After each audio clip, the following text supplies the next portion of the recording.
चुनाव हार रहे हैं भाई। एक ही बात को बार बार क्यों कहलवाते हो हमसे। वो लोग चुनाव हार रहे हैं, दैट्स इट। कि लोगों को मुझसे एक इमोशनल टच है तो उसमें दिक्कत क्या है। It is hardly matter of 15 days, let us wait. कि बीच का एक चुनाव है तो एक मैसेज तो जाता ही है इसका।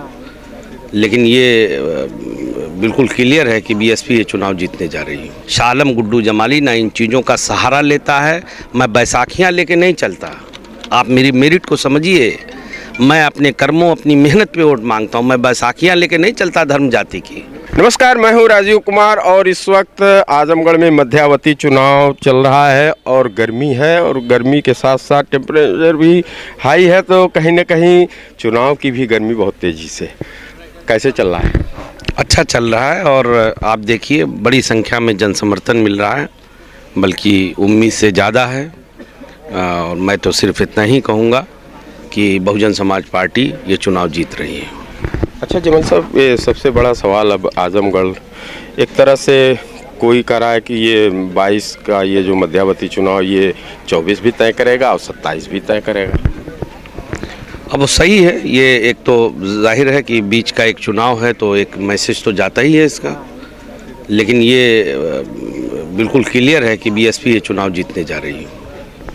किस तरीके की लड़ाई। अभी कुछ दिन पहले आपका भी हमने पूछा था, तो जैसे जिस तरीके से लोग पोलराइज कर रहे थे, कहीं चादर पोशी के नाम पे तो कहीं मंदिर के नाम से, तो कहीं उसके लोग तरीके से चल रहा था, तो अब कहीं सेंटिमेंट भी चल रहा है। नहीं, मैं देखिए ऐसा है कि मैं चूँकि उन चीज़ों पे बहुत कमेंट नहीं करता, इस धार्मिक मामलों पे।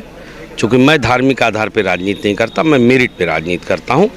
मुझे समाज का हर तबका वोट देगा और यही मेरी पूंजी है। जो लोग करते हैं ये उसका जवाब वो दे सकते हैं।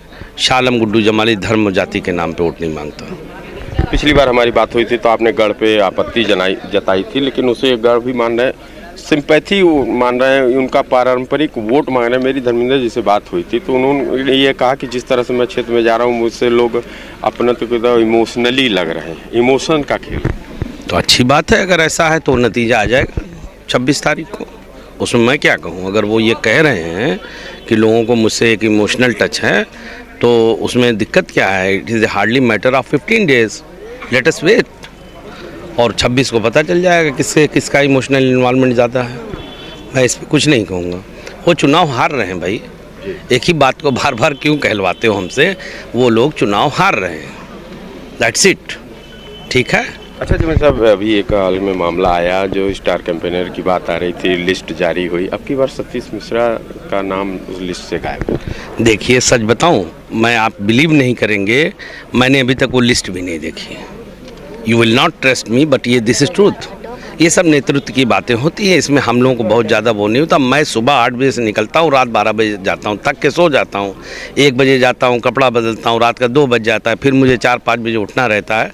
तो मैंने देखा नहीं है। अब हो सकता है उनका स्वास्थ्य, बीच में मुझे एक बार मिले थे वो, तो कह रहे थे ऑपरेशन भी करा रखा उन्होंने। मुझे खुद बताया था पर्सनली। मैंने पूछा था, चूँकि एक मीटिंग में हमारे बगल में ही बैठे थे, तो मैंने कहा थोड़ा वीक लग रहे हैं भाई साहब। तो कह रहे थे मैंने शाह आलम बड़ा ऑपरेशन कराया। हो सकता है इस वजह से भी हो। हर चीज़ को राजनीतिक उसमें मत देखिए। मुझे अवेयरनेस नहीं है, ऑनेस्टली मैं एक बात बताऊं, मुझे अवेयरनेस नहीं है। बट मैं ये मानता हूं कि शायद हेल्थ का ही रीज़न होगा, क्योंकि उन्होंने ऑपरेशन कराया था, बड़ा ऑपरेशन था। अब हमें छोड़ दीजिए। जिस तरीके से माहौल चल रहा है उस पर थोड़ा सा हमारी बात पे हो गया कि जिस तरीके का कानपुर हो गया, चाहे इलाहाबाद हो गया, प्रयागराज, इस तरीके की भी चीज़ें अब आ रही हैं।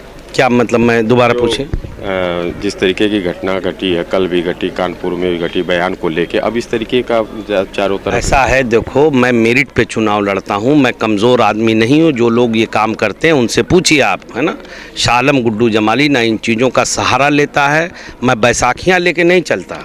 आप मेरी मेरिट को समझिए।